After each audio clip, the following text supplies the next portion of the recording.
네, 호세아 13장 1절. 13장서부터 14장까지는 우의 제목의 결론 부분이다. 그래서 선민국가 회복에 대한 예언으로 되어져 있고, 13장은 북왕조의 멸망에 대한 예언이에요. 북왕조 멸망에 대한 예언은 왕조는 멸망을 하고 지파는 이제 남쪽 유다와 귀속이 되어져 가지고 남쪽 유다 다윗 왕국으로서의 회복을 지금 이제 미리 보여주는 그림입니다. 먼저 13장 1절로 3절 이스라엘의 우상 숭배에 대한 이야기예요. 에브라임이 말을 바라면 사람이 떨어도다. 저가 이스라엘 중에서 자기를 높이더니 바알로 인하여 범죄함으로 망하였거늘. 인간들이 봤을 적에는 막강한 그 영향력을 미치고 있었지만은 바알 숭배, 우상 숭배로 인해 가지고 결국 범죄를 했고 그것 때문에 하나님 앞에 망하게 되었거늘 그 이야기죠. 이제도 저희가 더욱 범죄하여 그 은으로 자기를 위하여 우상을 부어 만들되 자기의 공교함을 따라 우상을 만들었으며 그것은 다 장색이 만든 것이오늘 저희가 그것에 대하여 말하기를 제사를 드리는 자는 송아지의 입을 맞출 것이라 하도다. 이 우상을 숭배하는 모든 사람들, 지금 이 이스라엘 선미국가의 모든 그 언약자손들은 하나님께 주신 은사를 따라 아주 살아가지요. 그 은사를 하나님 경외하는 것을 이용해서 쓰면 얼마나 좋겠어요. 그런데 여기서 그 장색들을 보게 되면 그 은으로 자기를 위해서 우상을 부어 만들고 자기의 공교함을 따라 그 손재주 좋은 걸 따라 가지고 우상을 만들고 사는 거야. 그러면은 하나님께서 주신 것 이쪽 상대적 가치가 우리가 진선미라고 그랬고 이거를 초월한 것이 하나님의 절대 가치인 거룩에 참여하는 일이라고 그랬어요. 그러면 상대 가치라고 하는 진선미를 따라서 살아가는 여기에 미라고 하는 예술 부분에 대한 것도 마찬가지 아니겠어요? 아름다움을 추구해가는 이 미라고 하는 그것도 상대적인 거에 머무르는 것이 뭐냐면 그냥 우상들 앞에 보이는 것들이에요. 그래서 우리가 사찰이라든지 이런 데 보게 되면 그 사람들이 여러 가지 아름다움으로 꾸며놓은 그런 그 모습들이 있어요. 근데 그게 정말 모든 사람들이 봤을 때 아름답다고 볼까? 이제 그렇지 않다는 거예요. 어떤 사람은 거의 사천왕을 보게 되면 무섭다고 그렇게 할 정도의 이야기를 다 하고 그러는데, 왜냐면 귀신 나올 것처럼 그려놨으니까 그럴 수밖에 없지요. 이 선도 마찬가지예요. 불교가 지향하는 선과 기독교가 지향하는 선하고 다를 거란 말이에요.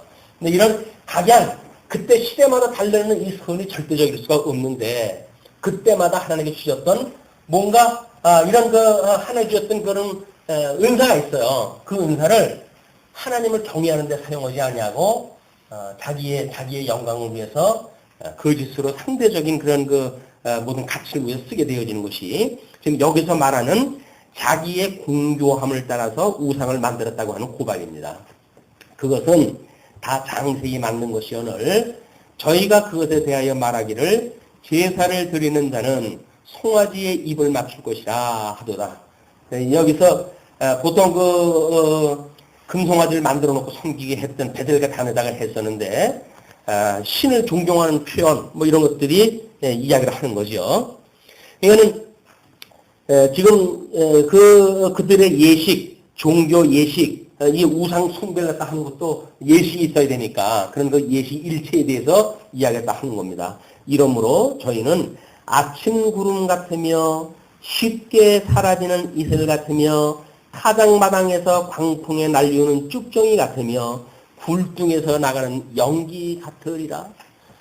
상대적으로 주어졌던 부가 어느 정도까지는 유지하는지 모르겠죠. 그러나 이런 것들은 다 시간이 가게 되면 일장총몽이에요. 다 이건 정말 우리가 늘 하는 얘기가 그런 얘기 아닙니까? 더덥다라고 하는 그 이야기가 정말 천하를 이렇게 호령하고 하는 것이 신령원세를 가질 것 같지만 지나가고 보면 그것도 아니잖아요. 완전히 폐가 망신해가지고 동산에 목을 걸어가지고 끌고 다니는 그런 망신을 당하는 이런 것들이 이런 그 세상에서 있는 일들이다. 이렇게 변한 불쌍한 것들에 우리가 가치를 둬가지고 살아간다는 것이 얼마나 불쌍한 일입니까? 정함이 없는 곳에다 우리가 목을 맨다고 하는 것처럼 비참한 게 없죠. 한때는 좋은 것 같지만 돌아서게 되면 후욕을 갖다 하고 뒤에다 칼을 꽂고 하는 사람들을 의뢰며 살아간다는 것이 얼마나 불쌍한 거예요. 끊임없이 변치 않으시는 우리 하나님, 우리 예수 그리스도의 우리 놀라우신 그 은혜를 구하고 사는 성도의 삶, 이것만이 진정한 은혜를 누리고 살 수가 있다. 그렇지 않으면 세상에서 변화무쌍한 거에 우리가 흔들려가지고 이 격변기에 그렇게 흔들리고 살아가다가 아침 구름같이 쉽게 사라지는 이슬같이 타작마당에서 강풍에 날리는 쭉정이같이 굴뚝에서 나가는 연기같이 하루아침에 없어져요. 세상 무상한 것에 정함을 두지 아니하고 영원 불변하시는 우리 하나님, 그분한테 우리 마음을 주는 것만큼 지혜로운 일이 없다. 사도는 참된 구원자에 대해서 이렇게 이야기를 합니다. 그러나 내가 애굽 땅에서 나옴으로부터 나는 내 하나님 여호와라, 나밖에 내가 다른 신을 알지 말 것이라, 나 외에는 구원자가 없느니라.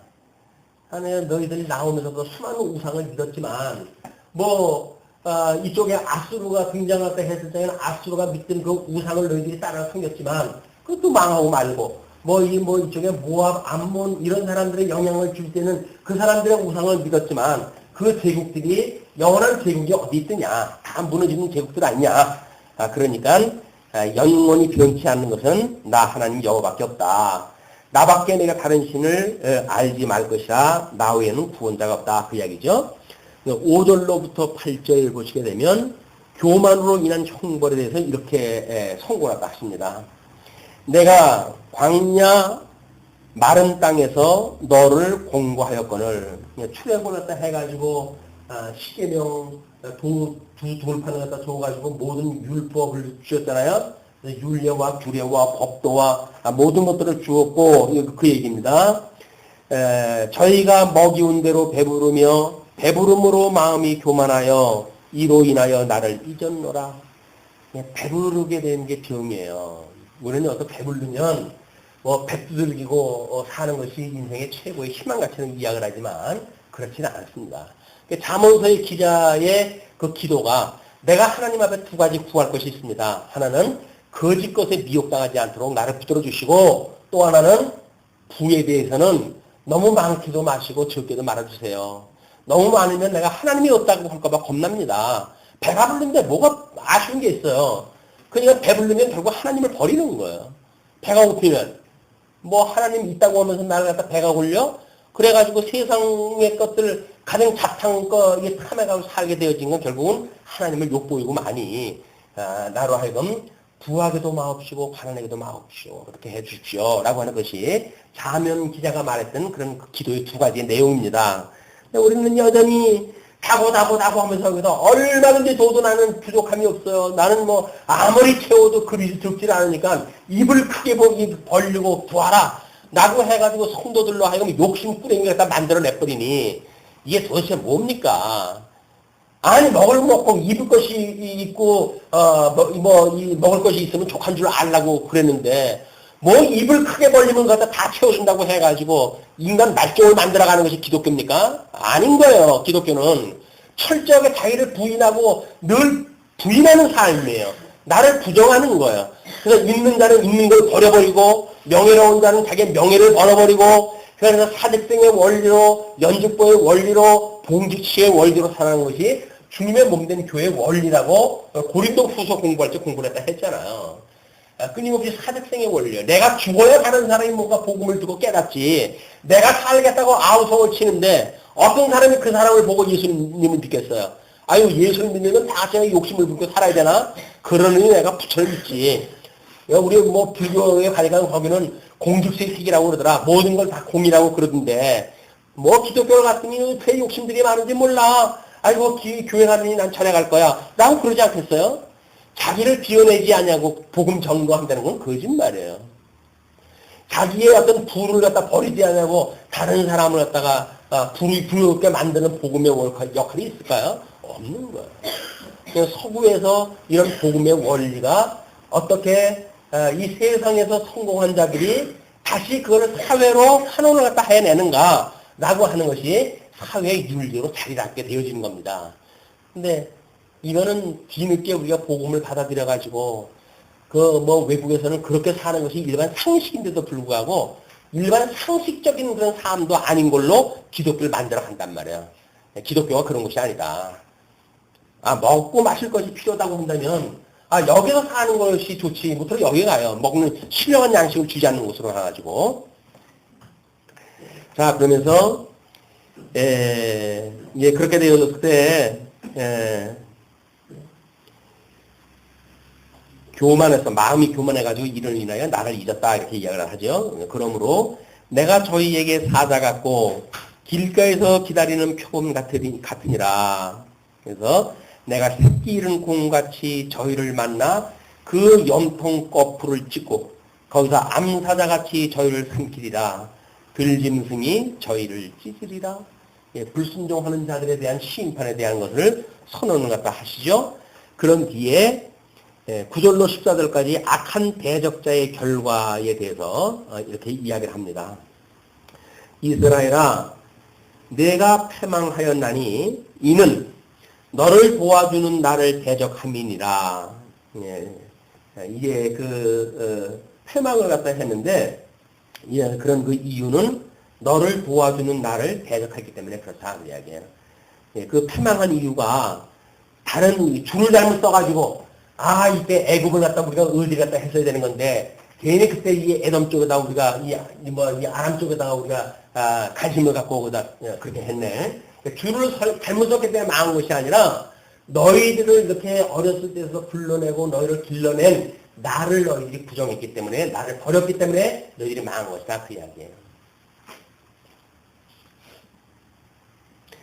전에 내가 이르기를 내게 왕과 방백들을 주소서 하였느니라. 이게 사무엘 때 그렇게 이야기했잖아요. 왕과 방백을 주소서 하였느니라. 내 모든 성읍에서 너를 구원할 자, 내 왕이 이제 어디 있으며 내 재판장들이 어디 있느냐. 그러니까는 사사기 시대가 끝이 나고 여기는 이제 구약세 때 사사기 시대가 끝이 나고 그리고 사무엘 시대가 이제 들어왔어요. 그때는 이미 사사기가 끝나는 때에 각자 자기 소견 좋은 대로 살았다라 이렇게 이제 규명이 되어져요. 사사기의 그런 그 백성들에 대해서는 저희들이 왕이 없으므로 각자 자기 소견 좋은 대로 살아갔더라. 이렇게 정리가 되어지고 묵기를 통해 가지고 하나님께서 다윗 왕정을 통해 가지고 왕의 혈통인 다윗을 그 이세를 갖다 이제 만들어 내시기 위한 사역을 갖다 소개하신 뒤에 사무엘서에 이미 들어가게 되어지게 되면 이미 하나님의 말씀이 떠나버립니다. 말씀이 없어요. 제사장들이 제사를 갖다 드리고 한다고 하지만 하나님이 계시하지 않는 곳에 형식적인 제사만 드리는 거야. 하나님의 말씀이 없는 그곳에 이제 한나라고 하는 여인을 통해 가지고 사무엘이 출생이 되어지고 그리고 여기에 들어가게 되어지는 거야. 그럴 때 그 노 선지자에게 하나님이 나타나는 것이 아니라 어린 사무엘에게 나타나잖아요. 그래서 어린아이와 같이 않으면 천국에 들어가지 못한다는 거예요. 우리가 신앙생활을 이렇게 해가다가 성령이 아주 중요한 몸된 교회를 이루어가지고 지금 예수님이 오신 지 약 2000년의 세월이 흘렀잖아요. 예수님을 믿고 2000년이 지났고 개인적으로 우리가 예수님을 믿고 10년, 20년, 30년, 40년 수많은 세월이 흘러간단 말이에요. 그 세월이 흘러가는 동안에 이미 우리들은 껍질이 두껍게 만들어져 가기 시작을 해요. 어떤 풍습이나 또는 어떤 교리나 이런 것들로 만들어지지 이렇게 속으로 새로 태어난 우리 영혼이 추구하고 있는 그런 그 세계를 우리가 맞이할 수가 없는 거예요. 그러니까 교리, 형식주의, 우리가 이 세상에 살아가면서 노하우가 쌓인 게 얼마나 많습니까? 이런 재능을 가지고 예수님을 믿겠다고 그러니까 하나님께서 너희들을 안 받겠다는 거예요. 우리가 거듭나고 중생한 영혼, 이거로부터 정말 우리가 끊임없이 주는 그리스도시고 살아계신 하나님의 아들이십니다. 우리 주님이 그리스도시기 때문에 이분만이 우리의 왕이시고 이분만이 우리의 참선지자고 이분만이 우리의 제사장이에요 라고 믿어야 되는데 이스라엘 백성들 이 왕을 구해가지고 사무엘이 노했잖아요. 저들이 이걸 갖다 원하는데 어떻게 하면 좋습니까? 그런데 하나님께서 그들이 너를 버린 것이 아니라 나를 버린 거다. 원하는데 해줘라. 해가지고 세운 왕이 왕의 사울이라고 하는 왕.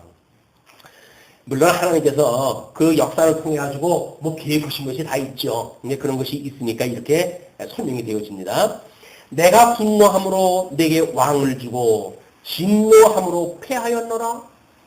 그 사울이 그 처음에 왕으로 세울 적에 담력이 없어가지고 달구지 밑에 숨어져 있던 이런 그 보잘것없는 사울이 왕좀 되어져가지고 노하우가 만들어지다가 보니까 노하우가 만들어지기 시작하니까 하늘 무서운지를 모르는 거예요. 하나님 무서운지를 모르는 거예요. 율법 무서운지를 모르는 거예요. 그러니까 자기 마음대로 최선을 갖다 들이다가 결국은 하나님께 패해버리게 되어지는 거 아닙니까? 그러니까 하나님의 불름을 받았던 그 사울의 왕도 하나님의 뜻이 아니라고 한다면 그냥 1차적인 도구로 써먹다가 버리시는 거예요. 우리가 끝까지 견인하시는 하나님을 믿지 아니하시고 이런 교중에 들어와가지고 예수님을 믿네라고 했던 삶은 하나님께서 나는 너 그냥 도구로 써놓은 거야. 다른 사람들 예수 믿게 하기 위해서 너를 전자자로 담아 썼을 뿐이야. 너는 나의 백성이 아니야. 라고 흔들. 나중에 무슨 얘기할 거예요? 할 말 없는 거예요.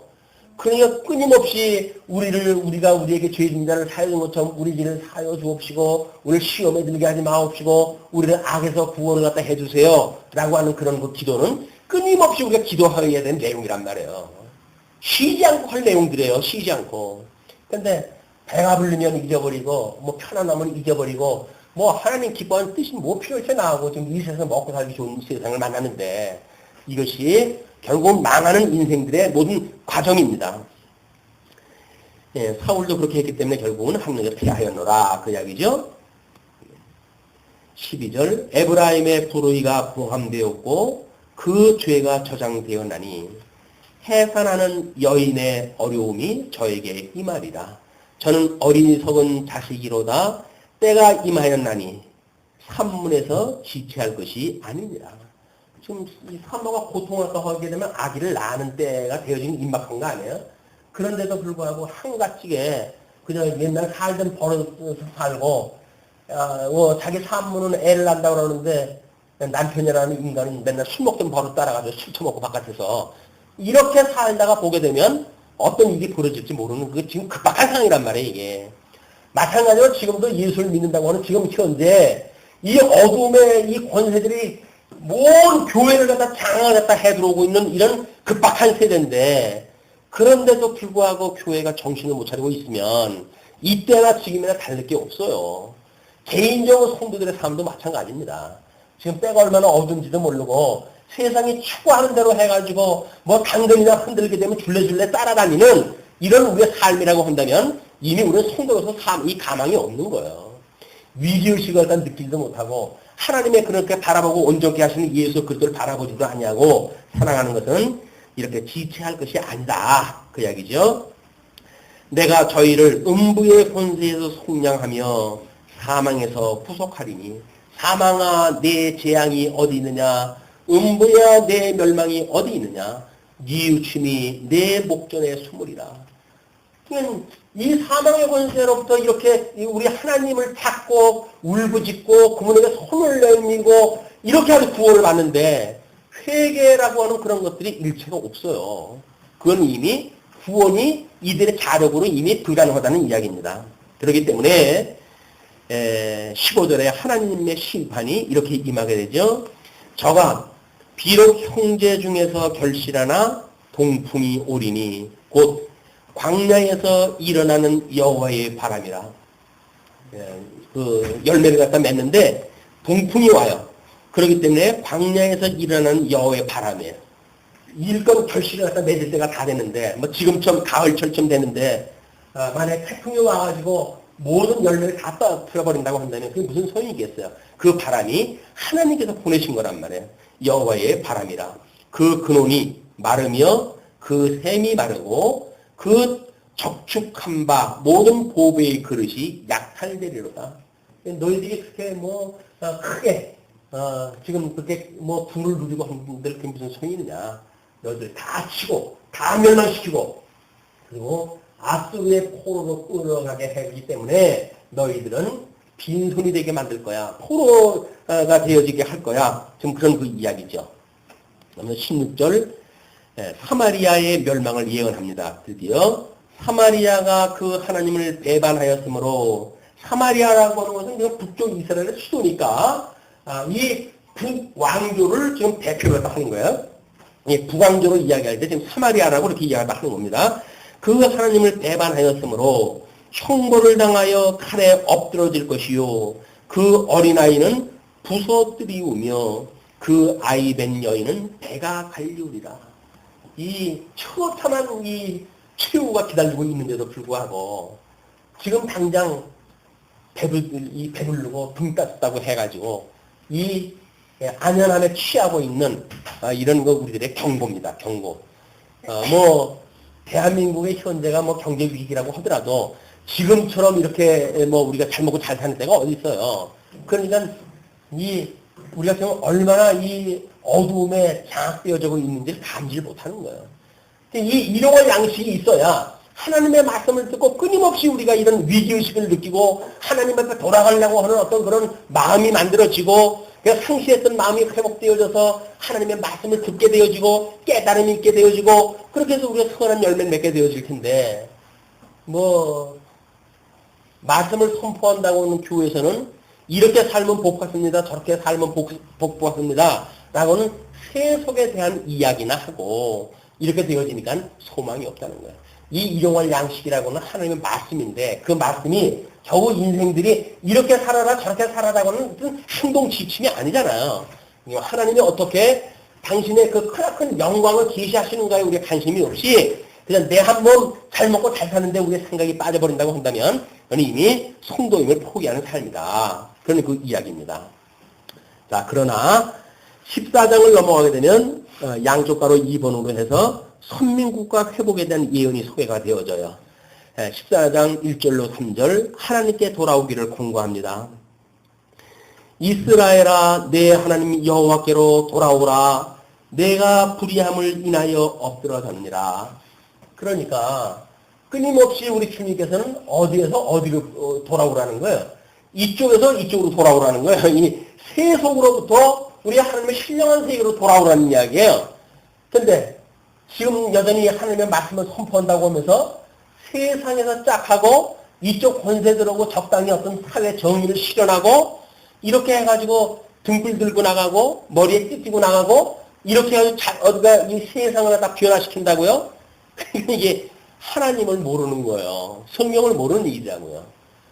촛불 든다고 세상이 바뀐다고 한다면 벌써 12번도 뵙겠죠. 안 되는 거예요.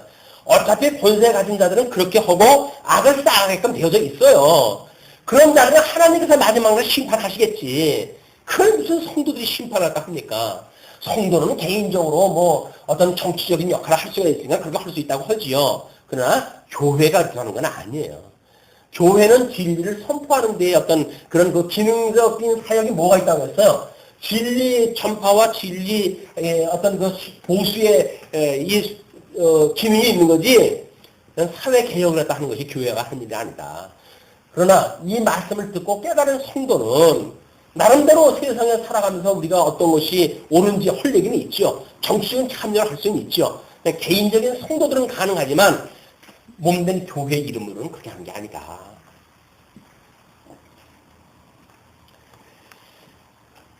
자, 그러면서 내가 불의함을 인하여 엎드러졌느니라. 너는 말씀을 가지고 여호와께로 돌아와서 아뢰기를 모든 불의를 제하시고 선한 바를 받으소서. 우리가 입술로 수송아지를 대신하여 주께 드리리이다. 결국은 자기를 간제물로 드리는 일이 있었을 때 하나님께 회복하는 문제가 되어지는 겁니다.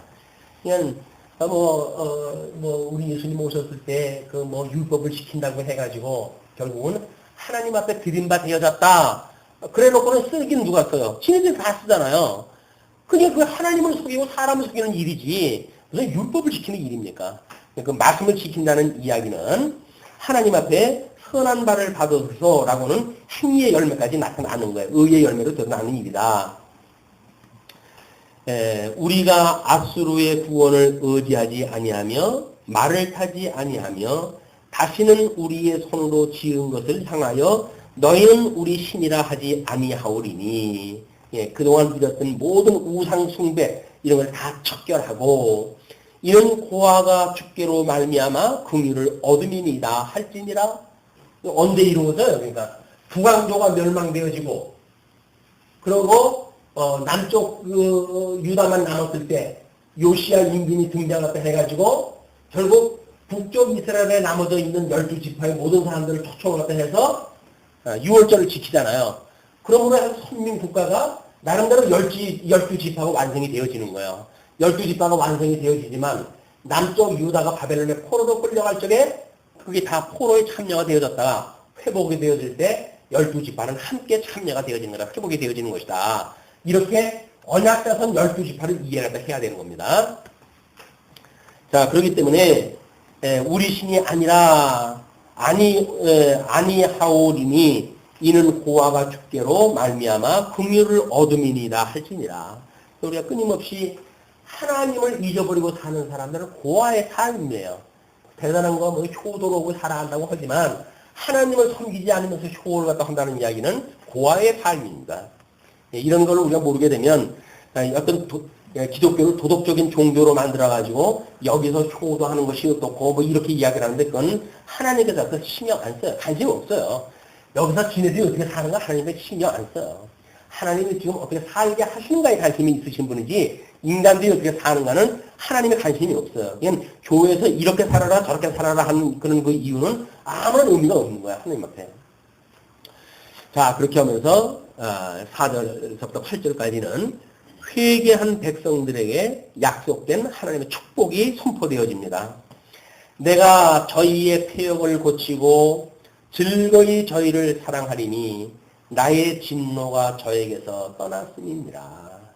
그래서 우리 예수님께서는 뭐 씨 뿌리는 비유를 통해 가지고 결국은 뭐 여러 가지 이제 그 백성들에게 어떤 것은 길가에 떨어지는 씨앗도 있고 또는 돌짝밭에 떨어지는 것도 있고 가시나무 떨기에 떨어지는 것도 있고 이렇게 되어지지만 하나님께서 돌아오게 온전하게 돌아오게 됐을 때 이런 우리 옥토에 그 씨앗이 떨어져서 30배, 60배, 100배의 결실을 맺게 하신다.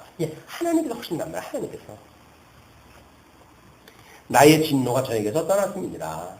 내가 이스라엘에게 이슬과 같으리니 그 이슬이 얼마나 필요한지는 뭐 우리는 잘 감이 안 오지요. 이스라엘 백성들한테는 그 황량한 사막에 아침 이슬만큼 필요한 것이 없죠. 이슬과 같으리니 저가 백합화같이 피겠고 그 광야에서 백합화같이 꽃이 펴요. 레바논 백향목같이 뿌리가 박힐 것이라. 비가 귀한 이런 그 이스라엘 가나안 땅에서 하나님께서 은혜와 같이 은혜로 이슬을 갖다 내려주었을 때 모든 이런 그 꽃도 피고 나무도 뿌리를 박는 그런 그 일이 있겠다는 거죠. 그러면서 그 가지는 퍼지며 그 아름다움은 감람나무와 같고 그 향기는 레바논 백향목 같으리니. 옥토밭에 떨어진 그런 그 씨앗처럼 하나님의 말씀이 잘 떨어지게 되면 그렇게 되어진다는 겁니다. 그 그늘 아래 거하는 자가 돌아올지라. 저희는 곡식같이 소송할 것이며 포도나무같이 꽃이 필 것이며 그 향기는 레바논의 포도주같이 되리라. 그래서 그 가나안 땅에 젖과 꿀이 흐른다고 하는 그런 그 가나안 땅이 하나님을 버림으로 해가지고 완전히 그 가시영치가 나는 그런 그 땅 폐허가 되어졌다가 회복되어질 때에 아름다운 그런 그 땅으로 이루어질 것을 이렇게 설명하다 하는 겁니다. 에브라임의 말이 내가 다시 우상과 무슨 상관이 있으리요 할지라. 내가 저를 돌아보아 대답하기를 나는 푸른 잣나무 같으니 내가 나로 말미암아 열매를 얻으리라 하리라. 하나님을 대적했던 이스라엘 백성들, 지금 에브라임 그 상자로 설명되어지는 게 에브라임, 북쪽 이스라엘을 대표하는 거죠. 그런 것들이 다시 하나님 앞에 돌아와가지고 나로 말미암아 열매를 얻으리라 하리라. 열매 뭡니까? 열매가 나중 영광이 먼저 영광보다 흥하게 한다고 영광을 보게 되어지는 그것이 이들에게 주어지는 열매예요. 그러니까는 포로로 끌려갈 적에는 성전이 회파되어지고 다 이게 그 화려했던 솔로몬의 황진이 회파가 되어졌는데 포로 70년 돌아갔다가 돌아와 버리니까 보잘것없는 그런 그 성전에 기초를 놓게 되어졌을 때 왜 첫 성전을 봤던 성도들이 눈물로 그들이 통곡을 했다 합니까? 은혜의 감동이지요. 그것이 나중 영광이 그 보잘것없는 성전에 기초 놨던 그것이 이것이야말로 하나님께로부터 말미암은 거야 라고 하는 걸 깨닫게 하시기 위한 하나님의 섭리였단 말이에요. 눈에 보이는 잘 보이는 그런 솔로몬의 성전, 아름다운 성전, 그 성전의 화려함을 그들이 보았던 그들이 이제 보잘것없는 그 성전을 통해 가지고 하나님의 영광을 보게 되어지는 거예요. 그런데도 예수님 오셨을 때 제자들은 뭐라고 그럽니까? 주님, 저 성전이 얼마나 아름답습니까? 라고 해서 미석을 자랑하지요. 이게 이태리 수입석이랍니다. 수입석을 자랑을 갖다 해요. 주님께서 뭐라 합니까? 허라! 사흘 만에 내가 다시 짓겠다. 눈에 보이는 거, 이 빈 껍데기 가지고 뭔가 아름답게 꾸며지면 뭐가 되어진다고 이렇게 생각을 하는데 그게 아니라는 거예요. 다 헐어버려라 그 이야기예요. 이걸 헐어버려야 주님께서 세우시는 그 참성전, 그 성전에 우리가 거기에 참여되어진 성도로서 하나님을 예배하고 찬양으로 살아가게 되어진단 말이에요. 아니면 빈 껍데기, 우리 교회는 뭐 1000평이랍니다, 뭐 10,000평이랍니다 라고 하는 걸 가지고 자랑을 하고 우리 성도는 뭐 수천 명입니다, 수만 명입니다 라고 하는 걸 자랑하고 이런 거 가지고 하나님 나라 못 가요. 하나님 나라는 우리는 오직 우리를 이렇게 정결케 하셨던 주님, 그 주님이 우리의 주님이 되시는 분이에요 라고 신앙 고백하는 자들에 의해서 참 성전의 주인이 되어진단 말이에요. 이 강론을 들으시는 여러분들은 참 성전에 이렇게 성도가 되어졌으면 좋겠어요. 거짓 성전에 해가지고 무늬만 보고 줄레줄레 따라다니는 허영심 가득한 이런 그 모습이 아니라 이 하나님의 말씀이 무엇인지 진술을 깨닫는 성도의 삶이 얼마나 행복한지 이런 걸 우리가 바라보고 살면 좋겠다. 자, 구절로 이제 마지막 부분이 이렇게 소개가 되어집니다. 여호와의 도를 행하라고 하죠. 누가 지혜가 있어 이런 일을 깨달았으며 누가 총명이 있어 이런 일을 알겠느냐. 여호와의 도는 정직하니 의인이라야 그 도에 행하리라. 이 의인은 우리 오실 예수 그리스도를 이야기하는 겁니다. 이 의인만이 이 일을 갖다 할 수밖에 없어요. 그 도에 행하리라. 그러나 죄인은 그 도에 거쳐 넘어지리라. 그러면 예수님이 도인데 이 도가 복음이 믿는 자에게는 구원을 받는 이 빈거가 되지만 멸망당하는 자에게는 결국은 이 도가 거친 돌이 돼버리는 거예요. 오늘 같은 예수 그리스도 십자가의 사건, 이 복음을 듣지만은 망할 자들은 이 도를 인해 가지고 이걸 오해하니까 아이고 예수님 믿으면 잘 먹고 잘 산다고 그러더라. 그래서 이 세상에 살다가 결국은 망한 대로 갚버리고 마는 거예요. 그러나 복음을 제대로 깨닫게 되어지게 되면 하나님께서 우리를 잠시 이 세상에 둔 것은 우리 하나님의 이 영광을 보고 배우고 깨닫게 하시기 위한 과정적인 섭리로구나 라고 해서 이 세상에 우리의 모든 걸 올인하지 않는단 말이에요. 마음은 늘 하늘에 두고 살아요. 예수 그리스도 안에 두고 살아요. 우리 하나님 앞에 두고 살아요. 우리 몸은 비록 여기에 있지만 그래서 우리의 이 불가피한 현실에 대한 걸 끊임없이 우리 하나님 앞에 고하고 우리를 여기서 놓아달라고 우리가 구하고 그리고 우리 시험에 들게 하지 말아달라고 구하게 되어지는 거예요. 비록 우리에게 죄진 자가 있다 할지라도 그 죄를 용서를 비며 살아가는 것이 1만 달란트 탕감받은 자로서 100대나리온 빚진 자를 용서하며 살아가는 성도의 삶이다. 예수 그리스도로 인하여 우리가 복을 받았고 모든 속죄함을 받았다고 하면서도 여전히 상대적인 어떤 선을 추구하기 때문에 내 선을 위해서 다른 선을 갖다가 정지하고 이런 게 빠진다는 이야기는 복음을 모른다는 이야기예요. 여기에는 상대적인 게 있을 수가 없습니다.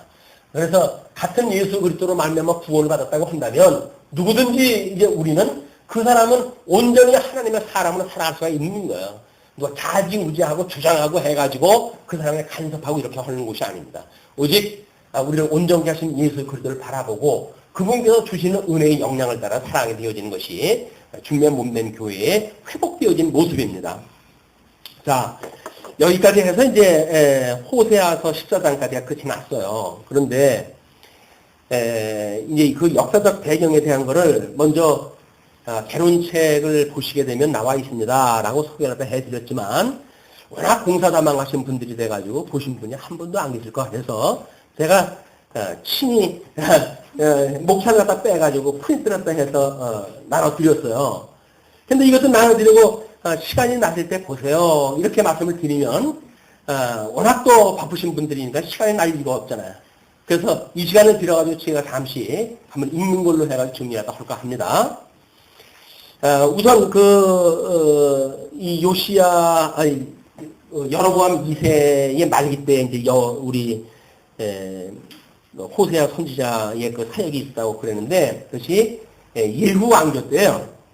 그런데 그 예후 왕조라고 하는 것은 열왕기의 이제 분국을 소개할 때 선민국 국가의 분국 결과를 소개할 때 남북 왕조의 부패 상황이 소개가 되어지는데 열왕기 하 8장 16절로부터 29절까지 남왕조의 시험에 대한 이야기가 소개되어진 뒤에 9장서부터 10장까지가 북예후 왕조의 만행이 소개가 되어져요.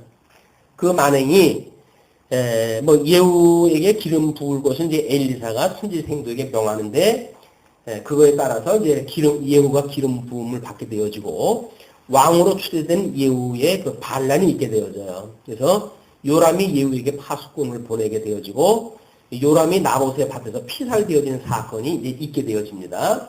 근데 아하시아의 죽음과 이세벨의 죽음이 소개가 되어지고 10장을 들어가게 되면 예후가 사마리아의 방백들에게 편지를 갖다 해서 결국 아합 자손 70명을 초청하는 일이 벌어지게 되어지고 유다 왕자들을 학살하는 사건이 있게 되어집니다. 예후가 아합의 남은 자들을 학살하다 하고 바알 숭배자들을 몰살하게 되어져요. 그런 뒤에 바알 신상들을 불태우고 통치가 시작되어지는데 끝내 죽게 되어집니다. 그 죽게 되어지는 것이 북예후 왕조의 만행의 사건들이 소개되어졌던 내용들이에요. 그 뒤에 11장서부터 12장까지는 남왕조의 시험에 대한 그런 그 내용들이 쭉 소개가 되어집니다. 이런 거 소개가 되어지는 거는 지금 여로보암 2세 때까지 여로보암 2세가 부흥하게 되어질 때까지 남쪽 유다가 어떻게 시험을 받고 이제 왜소하게 되어지는지에 대한 내용이 이제 소개가 되어지는 거죠. 그런 뒤에 13장에 넘어가게 되면 예후 왕조의 시험이 소개가 되어져요. 북예후 왕조는 제5왕조로 소개가 되어졌는데 예후 왕조의 시험이 먼저 예후 왕조 왕들의 죽음이 쭉 계속이 되어집니다. 그래서 예후 왕들의 죽음이 계속되어진 뒤에 엘리사가 죽는 사건이 있게 되어지고 북왕조 아람과 전쟁이 있게 되어져요. 그래서 여호아스하고 아람왕 히사메로의 전쟁이 하사멜의 그 전쟁이 소개가 되어진 뒤에 요아스와 아람왕 베나다든의 사건이 소개가 되어지고 그렇게 해서 결국 남왕조 아마사 왕의 시험이 소개가 되어집니다. 그래서 이 남왕조에 대한 이런 그 시험에 연결되어져 가지고 나타나는 그 인물이 누구냐면 여로보암 2세의 계승이에요. 그 여로보암 2세의 계승으로 해가지고 북왕조 여로보암 2세가 영토를 회복하는 사건이 소개가 되어지죠. 그래놓고 그도 세상을 떠나고 말게 되어집니다. 그리고 남왕조 왕의 시험에 거쳐가지고 북왕조 폐망이 소개가 되어지는데 한쪽 괄호 2번은 15장 8절부터 17장까지 내용이 북왕조 폐망의 내용으로 쭉 소개가 되어져요. 그 중에 양쪽 괄호 1번이 북예후 왕조의 멸망이 소개가 되어집니다. 그러니까 이거는 여로보암 2세 말기 때로부터 이제 호세아가 이야기를 했고, 그리고 그 뒤에 예후 왕조 말기에 나타난 왕들의 이런 그 타락상, 이것이 지금 호세아가 고발했던 모든 부정부패 그런 사건들로 이야기가 되어졌고, 그들의 멸망이 호세아의 약속대로 예언되어진 대로 그들이 전부 망하게 되어진 거예요. 그래서 15장 5절부터 15장 8절부터 10절까지 스가랴의 피살과 살룸의 즉위가 있게 되어지고 스가랴의 사적과 피살 이유가 소개되어짐으로 해서 오왕조 열조가 멸망되었는데 예후왕조가 멸망이 되어져요. 그러니까는 지금 호세아가 어떤 배경으로 있었던 왕조, 예후왕조, 제5왕조인데 역사서 우리 그 열왕기에서는 이 북왕조 패망이라고는 제5왕조의 멸망을 이어가지고 6왕조, 7왕조, 8왕조, 9왕조에 이르기까지 이 북쪽 이스라엘 멸망 때까지가 다 끝이 납니다. 그런 뒤에 이제 요시아의 회복 사건이 이제 소개가 되어져요. 지금 호세아를 설명하면서 이야기했던 요시아의 어떤 등급, 북왕조의 패망, 사마리아의 패망, 그러나 그들 12지파가 다시 요시아에 의해 가지고 언약자손에 귀되어지는 사건, 이런 사건들이 열왕기의 역사적 배경으로 전부 소개됐던 내용들이에요. 그런데 뭐 이런 거 우리가 다 뭐 공부했다고 해서 알 수가 없는 거 아니겠어요? 지금 나눠드렸던 그런 그 개론에 대한 이야기는 호세아를 이렇게 설명을 했던 역사적 배경이었다라는 정도로 이해를 하시고, 뭐 하실 수만 있으면 역사서를 읽으실 때 이때 호세아의 배경이 이거였었구나 라는 걸 생각을 하시게 되면 이 호세아에 대한 내용을 우리가 더 어떤 역사적 배경과 어울려가지고 이해를 했을 것이고, 물론 지금 호세아라고 하는 그 이야기는 우리 소선지서, 이 12선지서는 요한계시록에 넘어가게 되면 다섯째 인에 해당되어지는 거라고 이야기를 했어요. 다섯째 인, 다섯째 나팔, 다섯째 대접, 이런 것들이 어떠한 영향을 미치는가를 이 선민국가의 말기에 일어났던 예언의 내용과 주님의 몸된 교회의 말기에 일어나는 요한계시록의 사건과 어떻게 결부되어지는지를 이렇게 참고를 하시게 되면 이 북쪽 이스라엘의 모형적인 사건이 실체적으로 주님의 몸된 교회를 통해서 성취되어진다고 하는 걸 보여줄 수가 있습니다. 그래서 좀 더 구조적으로 또는 통전적으로 공부해 가실 수 있는 기회가 됐으면 좋겠어요. 자, 오늘 말씀 여기서 줄이죠.